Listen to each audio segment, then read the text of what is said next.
Bem, vamos iniciar as nossas palestras de hoje e eu gostaria de convidar aqui no palco para falar sobre a ultrassonografia como ferramenta fundamental de abate de bovinos precoces, o diretor técnico da empresa Aval Serviços Tecnológicos, também médico veterinário e mestre pela Universidade da Califórnia, Fabiano Rodrigues Araújo.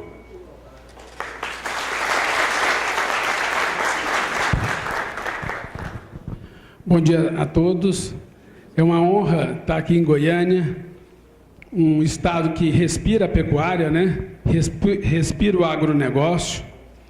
E fico mais feliz de ver aqui uma plateia com jovens, com pessoas também experientes.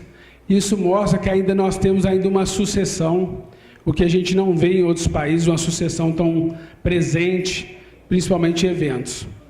A gente sabe, na Europa hoje, em torno de 1/3 das terras são tocadas de forma terceirizada por falta de sucessão. E nós aqui ainda no Brasil temos muitos jovens interessados que garantem ainda, pelo menos a um curto prazo, uma sucessão. E nós temos que fazer um bom trabalho em termos de produtividade para que esses jovens mantenham o campo. Eu acho que a grande mudança, a grande falta de sucessão é a queda de rentabilidade. E nós vamos falar de uma ferramenta que em vários países já tem sido usado de forma massal. No Brasil, ainda seu uso é inicial, eu diria, apesar de ter em torno aí de 13, 14 anos, em termos de adoção da tecnologia, ela é ainda inicial. Então, nós vamos falar de tecnologias que podem ligar essa produtividade e aumentar essa rentabilidade, quem sabe termos mais sucessão e menos terceirização, né? Mas é inevitável, acho que a longo prazo nós vamos passar por várias coisas. Quando a gente fala de uma tecnologia, a gente está falando dentro de um cenário de pecuária de corte. Então, como tem muitos jovens, eu obtive um boletim recente, eu quis colocar aqui, eu não sei se vocês já viram, deixa eu chegar mais próximo aqui. É um boletim onde demonstra a nossa dimensão em termos de terras, em termos de produtividade. Nós temos aí uma área em hectares de 850 milhões de hectares, em termos de terras.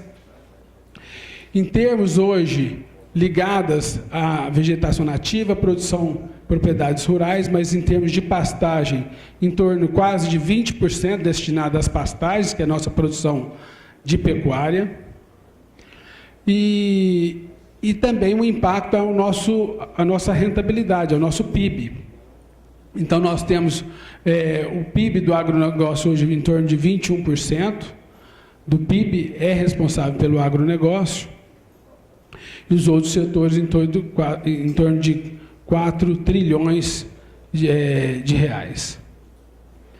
A pecuária hoje, dentro do agronegócio, responde em torno de 30% do PIB, então ela tem um impacto também, quando a gente passa por alguma restrição de exportação, de consumo interno, nós vamos sofrer influência, porque ela tem um impacto, na minha visão, ainda bem grande dentro do PIB.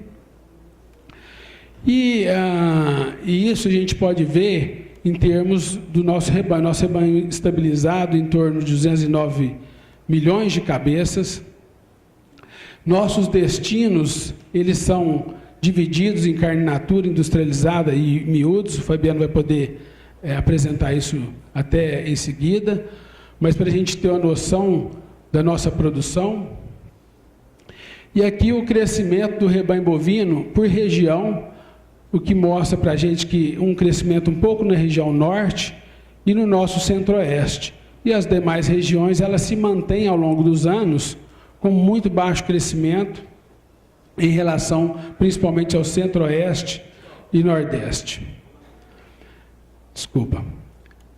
Aqui um pouco da tecnologia que a gente vê de adoção e aumento de produtividade, a gente vê através também da nutrição, aqui o número de animais confinados em milhões de cabeças, nós tivemos em 2008, que nós tivemos mais ou menos aqui em 2012, e agora voltamos a crescer. Esse ano, em virtude das dietas, a gente pode talvez ter um decréscimo, ainda não temos um fechamento ainda para visualizar, mas mostra que nós estamos crescendo em termos de tecnologia também a nível nutricional, e isso nós conseguimos ver por esse slide que mostra que nós estamos diminuindo o número de animais terminados com mais de 36 meses.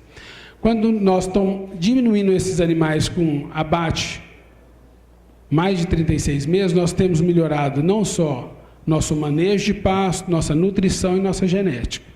Então, isso leva a um aumento de produtividade, que é pressionado para a gente não perder as terras para a agricultura, para as outras atividades. E isso é contínuo. Eu melhoro um pouco, o outro ano tem que melhorar mais. Esse ano, eu acho que tem vários pecuaristas aqui de forma bem profissional, os nossos custos de produção aumentaram significativamente. As arrobas se mantêm nos patamares de valores de um ano e pouco atrás, e os custos se elevaram bastante, seja custos nutricionais, sejam custos de salários, de insumos. Isso nós temos que ficar atento a melhorar essa produtividade para a gente não perder a competitividade que a atividade demanda. Então, nós temos um cenário diferente. Eu até comentei rapidamente com o Fabiano, meu xará, que vai dar palestra logo em seguida, a curto prazo e a médio prazo. A curto prazo, nós temos aí uma restrição interna muito grande, né, de demanda.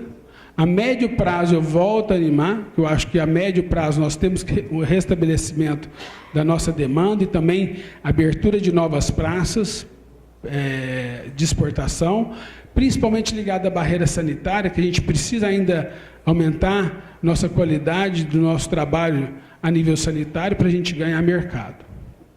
Abertura dos Estados Unidos é outro, e esse trabalho de vigilância que eu falei. E também a busca por exportações in natura para a unidade europeia e outras, é um trabalho que vem sendo realizado. Então, eu gostaria de perguntar, quem que está com a zona de conforto dos pecuaristas que estão aqui, que está tudo bem, está ganhando bem, não precisa. Essa zona de conforto, a cada vez, ela tem sido alterada, por vários motivos. Um deles é esse que eu acabei de comentar, o aumento do custo dos insumos, do custo de produção. E aí nós temos, a nível de pecuária, melhorar a qualidade dos bezerros. Essa qualidade, ela não só remunera melhor, mas ela traz um ciclo mais curto em termos de abate, e produzir uma carne de melhor qualidade. O Minerva está aí, já tem um programa de incentivo e melhora, ainda mantém, né, Fabiano?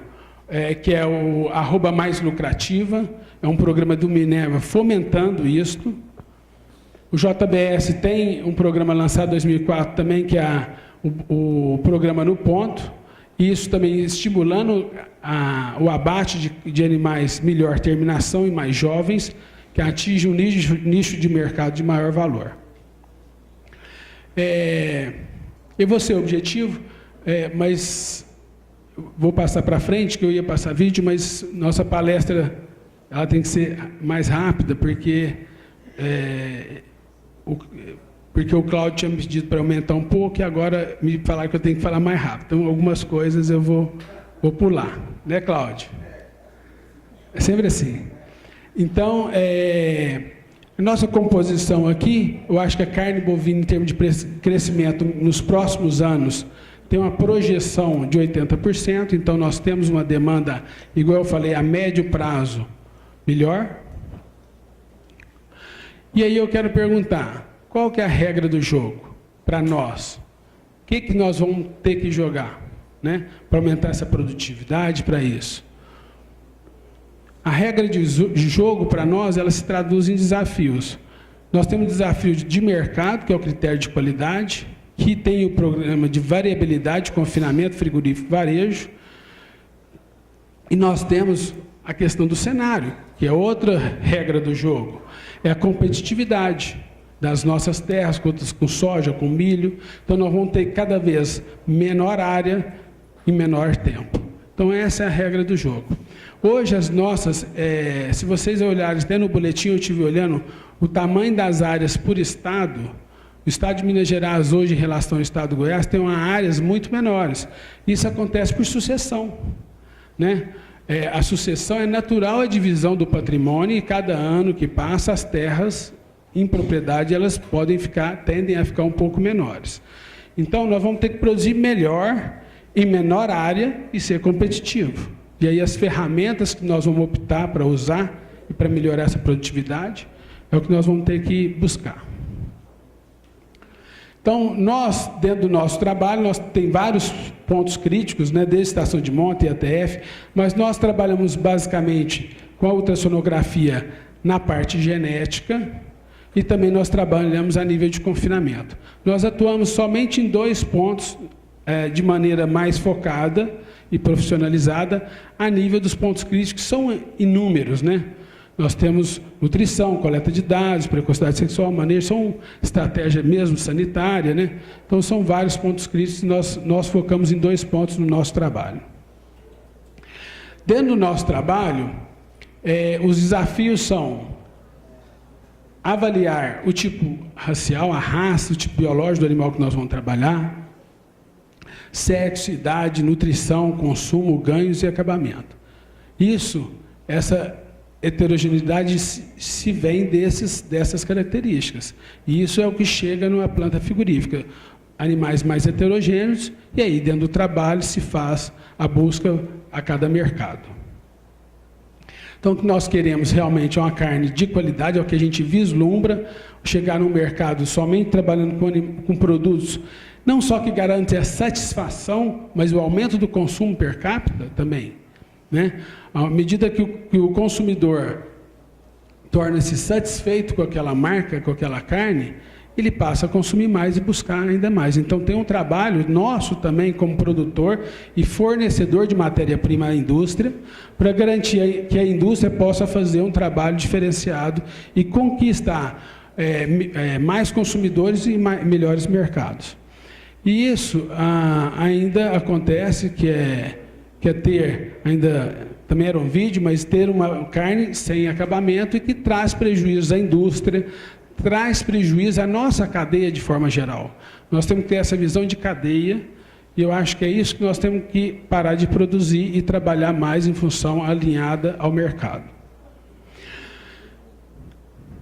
É inevitável que nós observamos o grande crescimento das carnes gourmet nos últimos tempos. Elas alavancaram bastante nos últimos 3, 4 anos.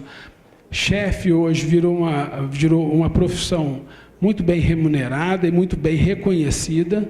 Então, as carnes gourmets hoje, elas são muito bem trabalhadas, e isso tem agregado bastante valor, não só em nicho, mas em regiões, né? Desde hambúrguer hoje os hambúrgueres passaram a ter um valor agregado, dependendo da sua origem, do seu tratamento, e nós temos que valorizar isso. E nós temos que tentar alinhar e tentar ganhar e ter retorno à nossa pecuária com esse trabalho, onde nós podemos agregar mais valor à nossa carne. Então, nós temos hoje, muitos, igual eu falei, o boi no ponto, podendo pagar até 8 reais por arroba de bonificação. É um trabalho onde nós vamos ter que ter idade, acabamento, nós vamos ter que ter sexo. E aí está no criador fazer sua conta em termos de nível de produção. Se ele vai terminar, nós temos aqui no estado, a grande terminação é um boi inteiro. Eu tenho benefícios, mas eu tenho alguns prejuízos. Então, eu tenho que compensar isso numa idade mais jovem, compensar numa melhor nutrição, né? Tem formas de você compensar para não produzir uma carne de tão baixa qualidade como nós vimos. Então, eu vou compensar com a idade mais jovem, com melhor manejo, com a melhor nutrição, mas tentar agregar um certo valor ao nosso produto. Então, nós temos aí todo hoje descrito pelo layout, uma tabela de premiação para animais inteiros, castrados e fêmeas. E nós temos que passar a buscar essas informações para estar alinhado nosso produto ao mercado. Hoje, o desafio das indústrias é basicamente alinhado na qualidade da carne, das carcaças, está ligado à rentabilidade, né? Então, nós temos a qualidade ligada ao consumidor, das carcaças a rentabilidade, o peso das carcaças, a produtividade das fábricas, e tem que ter um volume também na indústria para a capacidade produtiva. Então, as carcaças, para nós, nos últimos momentos, até quem está matando animal hoje, que pagou um ágio de bezerro ainda grande, os ágios giravam naquela época em torno de 35% a 40%, hoje em torno de 25% a 30%. Esse ágio ainda permanece, nós temos que, de forma inteligente, agregar um pouco mais peso, ter carcaças aí próximas dos suas 20 arrobas e bezerros de melhor qualidade para tentar minimizar esse impacto do bezerro caro que nós tivemos há um ano atrás. Então, nós temos, igual eu falei, as linhas primes. E aí, nós falamos, por que nós vamos selecionar para carcaça? Nós falamos de ultrassom, eu quis fazer uma abordagem geral, mas por quê? Existe um componente genético nessa qualidade que nós falamos? Ou toda raça produz igual? É importante, do ponto de vista econômico, as raças zebuínas precisam melhorar a qualidade de carne? Se ela for boa, não precisamos fazer nada, né? Então, nós temos que ter consciência, tem trabalhos, acho que o Fernando já falou alguma coisa da maciez? Tem trabalhos, vocês já falaram, Cláudio? Ontem já falaram da parte de maciez, então nós vimos que nós temos uma grande lacuna de trabalho para os zebuínos, que é a grande maioria do que nós encontramos no centro-norte e no norte, onde há realmente crescimento da nossa pecuária, como vocês viram. Se tem herdabilidade, nós fizemos um estudo inicialmente com um trabalho de pesquisa, medindo a herdabilidade, onde nós tínhamos herdabilidade para a área em torno de 0,35, para acabamento em torno de 0,35 a 0,40. Então, é herdável, então vale a pena selecionar e nós vamos trazer ganhos à pecuária. Isso foi publicado por um colega nosso da Embrapa, que hoje está em Bagé, pelo Marcos. Então, a valorização das carcaças passa pelo peso, pela idade, pelo rendimento, pelo acabamento, pela uniformidade, né? Ligadas ao confinamento, basicamente peso, a musculosidade está ligada ao rendimento, acabamento. Nós vamos falar em termos eu vou, se der tempo, um pouquinho dessa palavra que está na moda, marmoreio, a marmorização, mas eu venho que a maciez, ela vem atropelando o marmoreio, porque ela é o quesito número 1 para ganhar novos mercados, é maciez. Carne gourmet, para ganhar mercado ainda mais, nós temos que trabalhar maciez para o zebu. O marmoreio é um passo adiante, ele tem que ser trabalhado como níveis de seleção, algo a mais, mas não um foco só nele, né? A maciez é também muito importante. Então, o peso está ligado à maturidade, a área de olho de lombo no ultrassom ligada ao rendimento, o acabamento e o marmoreio, todos os dois ligados à qualidade. Isso nós temos DEPs já nos sumários, né? O peso de carcaça quente, a rendimento e lucratividade, de cortes comestíveis também, lucratividade e competitividade, e o CAR no custo de produção. Isso, gente, já com as DEPs, nós temos que buscar esses animais. Então, a ferramenta já está nos sumários. O sumário não só da NCP, do PMGZ, já buscando informações de ultrassonografia para dar essa ferramenta aos criadores, nessa opção de touros de melhor rentabilidade, não só a nível de produtividade, como qualidade. Então, existe um efeito da DEP na medida fenotípica. Esse foi um dos estudos que nós fizemos, aí está ligado ao peso só, onde cada uma unidade de DEP ao ano nessa fazenda aumentava 2 quilos ao ano no fenotípico. Então, a DEP ela tem uma resposta no fenótipo, e é isso que nós temos que buscar, e nós podemos aferir isso no nosso rebanho. Eu vou mostrar uma aferição que um dos criadores fez da nossa tecnologia há uns 4 meses atrás, e isso você pode fazer. Eu quis só buscar esse slide, que essa aferição da DEP no seu rebanho, você pode fazer, através das medidas de peso, das medidas de rendimento que você mesmo tem dentro da fazenda. A medida de rendimento, nós rodamos aqui, eram mais de 45 mil informações, hoje nós passamos de 90 mil informações no sumário da NCP.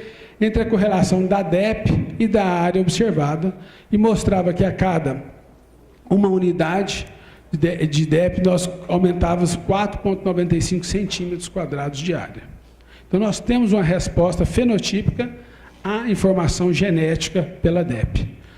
E também para acabamento, mostrando que nós tínhamos uma correlação da DEP de acabamento com o acabamento direto. Então, isso é para mostrar que, quando nós vamos a um leilão, o que nós temos que preocupar é na informação da DEP, a informação genética. Porque a informação fenotípica, um número absoluto, se eu falar que o animal tem 100 centímetros quadrados, essa medida fenotípica, ela leva em consideração o ambiente. E eu não sei se o ambiente que o animal teve é o mesmo ambiente que eu tenho na minha propriedade.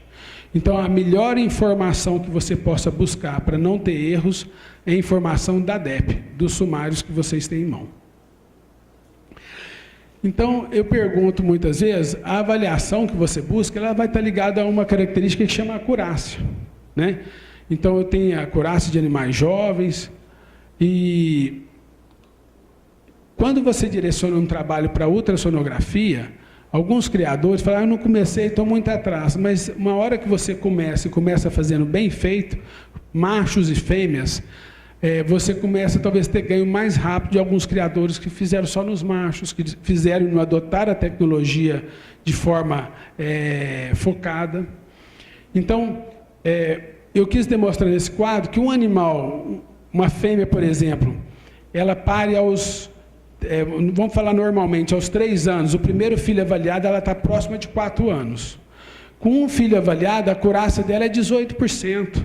Com 2 filhos avaliados, a acurácia dela é 22%. Então, a acurácia é muito baixa. E a partir que eu faço uma medida direta, a acurácia já pula para 32%. Então, a medida do animal na idade jovem, no seu grupo contemporâneo, é a melhor ferramenta para você minimizar seu erro. Então, se eu quero avaliar meu grupo de matrizes, eu avalio, o correto é na progênie. E avaliando a progênie, já aos 2 anos, quando ela for entrar a nível de reprodução, eu já posso direcionar aquelas fêmeas de melhor, vamos supor, de pior acabamento, para touros de melhor acabamento. Então, eu ganho tempo no direcionamento dessa matriz, o que deixando essa matriz para me avaliar através dos filhos. Tá? Então, a seleção genética nós podemos fazer pelo rendimento, pelo acabamento, rendimento de carnes ósseas, e existe um foco aí na moda que todo mundo está falando de marmoreio. Tá? Eu vou falar do marmoreio, é uma medida longitudinal, a área e também a espessura de gordura na garupa, e a medida de contrafilé longitudinal. Então, a gente faz um corte do contrafilé entre a última e a penúltima costela, para a gente ver tamanho de contrafilé e ver também a espessura de gordura.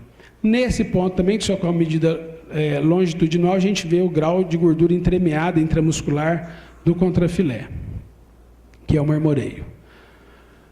Então, essa avaliação do marmoreio, nós não temos um sistema no Brasil que permita massificar a nível de indústria.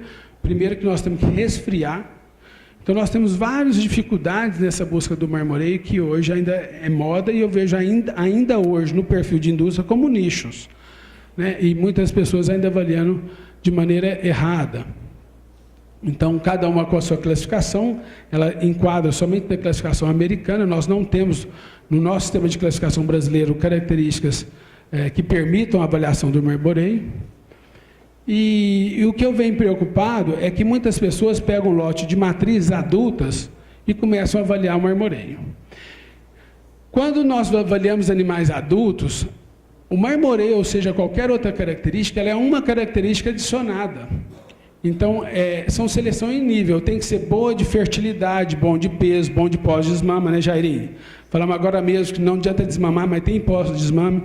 E quando eu avalio uma matriz como essas, que tem uma 7 anos, uma 9 anos, uma falhou, a outra não falhou, eu vou muitas vezes privilegiar animais que falharam. Eu vou privilegiar animais de baixa fertilidade. E eu vou privilegiar fenótipo. Tá? Então, tem um ano que teve seca, outro ano não teve, outro ano tem uma recria, outro ano não teve. Então, o correto da avaliação é no grupo contemporâneo, de 16 a 20 meses, e você olhar a DEP.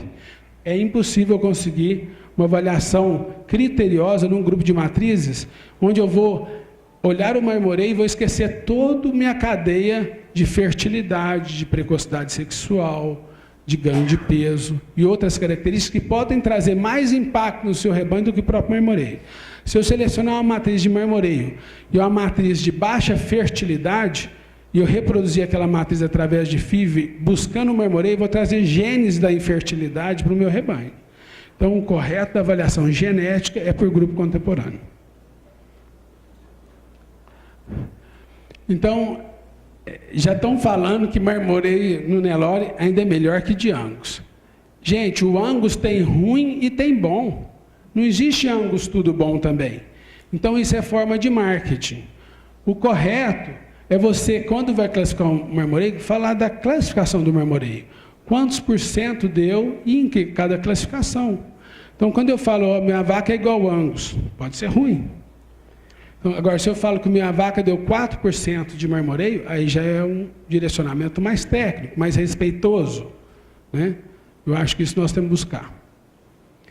Então, eu acho que nós temos que buscar os grupos contemporâneos, tirar o efeito sazonal de época de nascimento, que é estritamente importante. Vocês sabem, quem cria os bezerros de setembro aqui em Goiás, de outubro, são muito melhores que os bezerros de dezembro, e ainda quem tem bezerro em janeiro. Então, o grupo contemporâneo é para isso, para tirar os efeitos de manejo também. E esses efeitos são analisados na DEP, principalmente. Então, nada mais é que a mesma oportunidade. Então, para avaliar animais, a oportunidade tem que ser a mesma. Isso que é importante. A seleção para acabamento de carcaça. Deixa eu ver se eu tenho tempo, né? Não, tem. O Cláudio mandou eu falar mais, a outra fala menos, né, Cláudio? Então, para acabamento de carcaça. Então, nós fizemos um trabalho, inicialmente, medindo a gordura da garupa e do contrafilé. E depois, através de um trabalho do Marcos também, e de outros pesquisadores da NCP, como a correlação genética era boa, nós trabalhamos com as duas características que geram a DEP de acabamento, e com a herdabilidade de 0,35. Então, isso é o que a gente trabalha hoje no sumário. O que a gente quer é tirar a nossa dúvida do olho. Né? Qual o animal que tem acabamento? Nós estamos falando em 2 para 3, em 3 para 4 milímetros. Nós estamos falando em avaliar um animal de 18 meses. Nós não estamos falando em avaliar um animal aos 2 anos, 30 meses, embarcando no caminhão. Então, nessa idade jovem, onde o animal ainda se encontra em crescimento, onde as evidências visuais ainda são muito mais discretas, a ferramenta de ultrassonografia te traz mais precisão. Nós estamos falando de 3 para 4 milímetros. Né? Quando você trabalha mesmo no visual com score, o ultrassom te permite você escalonar isso. Então, de 3,1, 3,2, 3,3, você tem mais margens de seleção. Então, é fácil, não é uma medida difícil de fazer. Hoje nós temos uma associação e ela faz um curso de certificação em Porto Alegre, chama Tubra, tem um site, pode buscar informação. E a gente vai medir o tamanho do contrafilé, a espessura de gordura, como eu falei. Aí a mensuração da gordura na garupa. A gente mede entre o alcatra e a picanha, a espessura de gordura também na garupa, que é mais uma aferição. Essas medidas, como nós falamos, nós temos 2 benefícios. Nós temos benefícios de rendimento, nós temos benefícios de acabamento. E nós temos benefício, esse acabamento não só traz qualidade em termos de coloração, vida de prateleira, mas nós temos outra que é esse ganho de mercado por algumas carnes de marmoreio. Falando em rendimento frigorífico, nós fizemos uma modelagem de simulação de 30 meses, onde os animais são abatidos na idade média de 30 meses. Então, ganhando em torno de 151 quilos por ano. Isso eu já fiz há um tempo, mas a arroba ainda continua nesse valor, em torno de R$ 139. Então, graças a mim, eu peguei de última hora, mas ainda se encontra atual. E aqui, o rendimento de carcaça, nós mudando, alterando o mesmo peso, mais 2% a mais de rendimento naquele abate. Qual o impacto que traria isso? Quando nós falamos em lucro líquido, eu aumento 16% do meu lucro líquido. Porque se eu tenho 5 arrobas, meu custo de produção são 3, eu ganho 2 arrobas, 300 e poucos reais, esse ganho de 2%, o lucro líquido é 16%. Ontem eu estava com o Adalto das OETs, e ele uma vez perguntou para um pesquisador americano qual que era o ganho mais rápido na pecuária em termos de avaliação que ele poderia ganhar.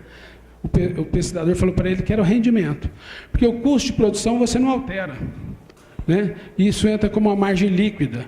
Agora, eu queria perguntar para alguém que também tem convivência com a indústria, se você precisar aumentar 3%, 4% numa indústria de lucro líquido, se é possível. É impossível muitas vezes. Então, são margens que nós temos ainda na manga, que nos trará essa maior produtividade ao nosso rebanho.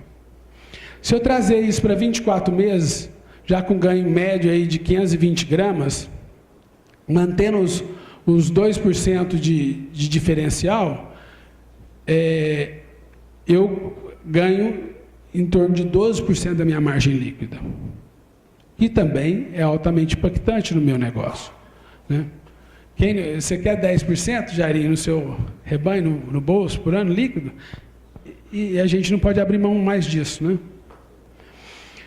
Nós fizemos, para fazer uma aferição, nós fizemos um acompanhamento, é um acompanhamento de fazenda, então ele não tem um nível científico.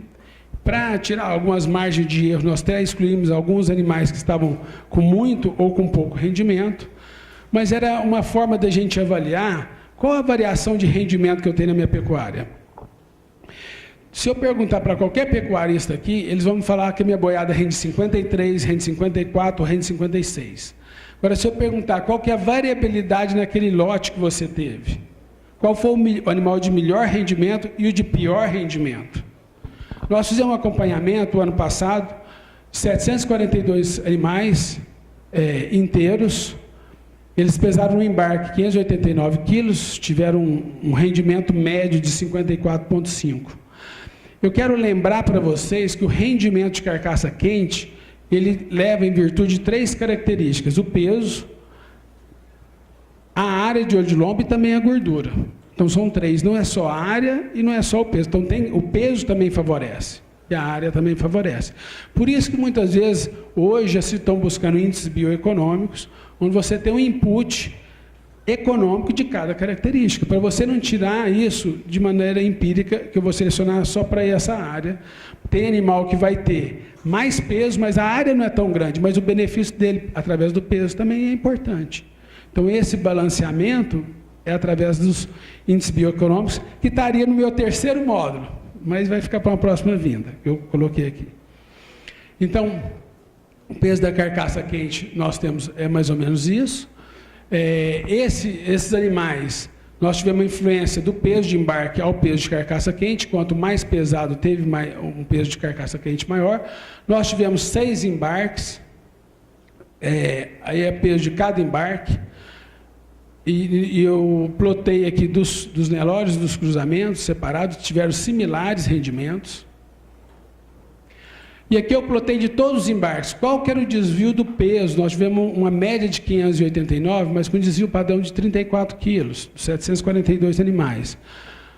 Nós tivemos o peso de carcaça quente de 320 quilos, mas qual que foi a distribuição dessas carcaças? O rendimento, nós tivemos aí uma média de 54,5. Mesmo que eu elimine 1/3 da população, que seria 16%, e 16%, que aí o desvio padrão me dá, eu estou eliminando 32% da população, quase 1/3 da população, por erro, por ser um dado a nível de fazenda. Eu ainda tenho uma variação,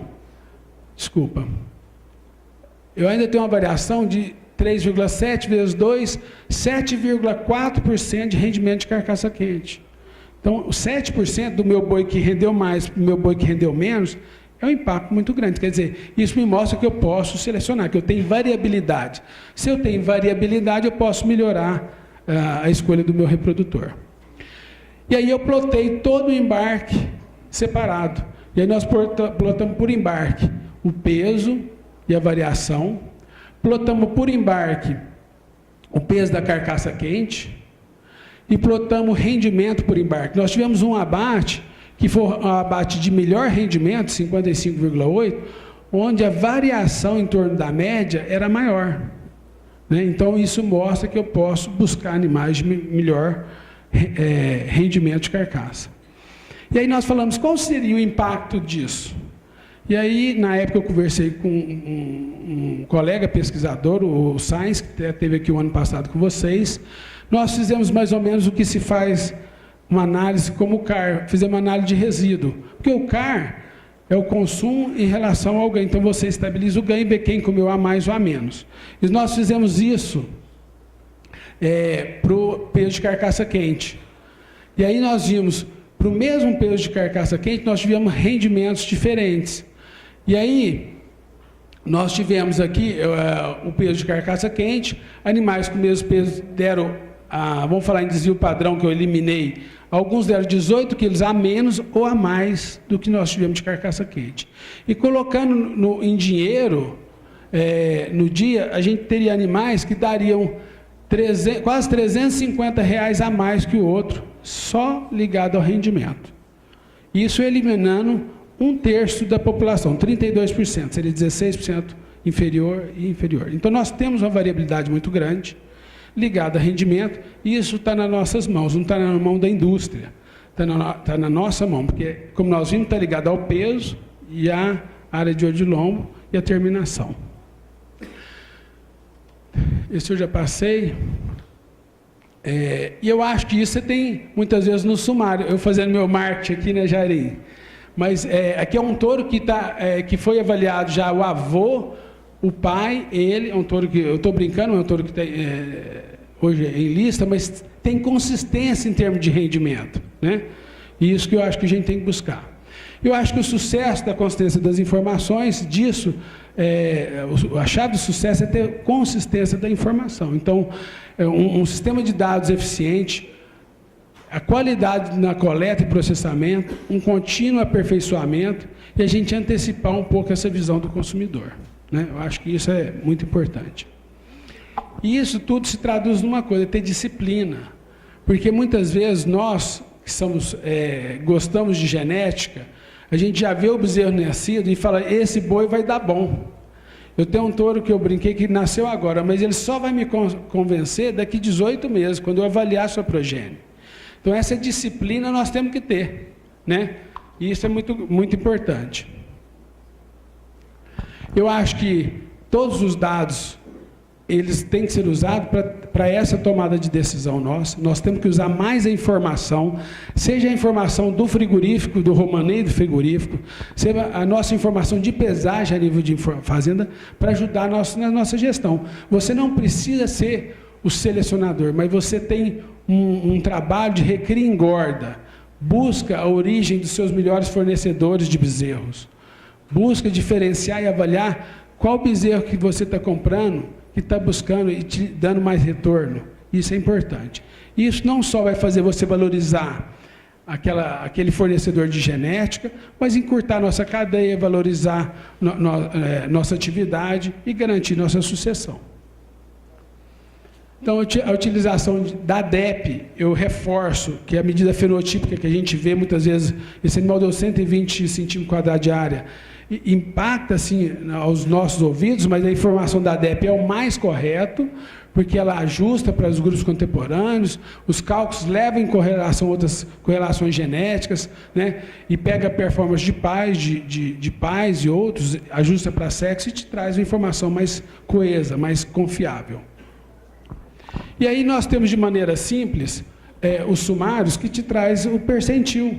Então, para quem tem a dificuldade de observar, hoje mesmo com o índice econômico, que ficou mais alinhado, nós vamos buscar o percentil e aí passar a avaliar todos de nível genético de melhor qualidade. Então, eu queria deixar, eu já vou até finalizando um pouco mais cedo, senão eu vou entrar noutra parte de acabamento, precocidade sexual, que eu vou deixar para depois, mas, igual esteja com pessoas que conhecem o seu valor e não o seu preço, eu acho que a gente tem que passar isso para a genética. Escolha a sua genética pelo valor, não pelo preço.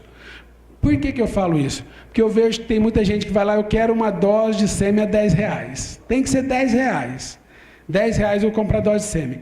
E muitas vezes a dose que vai te dar prejuízo é de R$10. A de R$25, R$30, se você tem um pacote tecnológico melhor, é muito melhor. E o pacote tecnológico são várias características alinhadas. Eu tenho 100% de certeza que eu vou afirmar. Quanto mais características do touro é líder, mais cara é a dose. Então, se você quer um pacote tecnológico que melhora leite, que melhora desempenho, melhora fertilidade, precocidade sexual, rendimento e acabamento, mais cara ela vai ser. Se você pegar um tecnológico onde o animal está dando só peso, não é bom de leite, não é bom de fertilidade, você vai pagar os R$10. Então, olha bem o valor disso para depois você fazer a decisão. Era isso que eu teria para falar, não vou entrar no próximo modo, que seria precocidade sexual. Deixa para a próxima oportunidade. Eu queria agradecer o convite mais uma vez. Eu espero ter contribuído aqui um pouco com a discussão que nós vamos ter na mesa. Muito obrigado.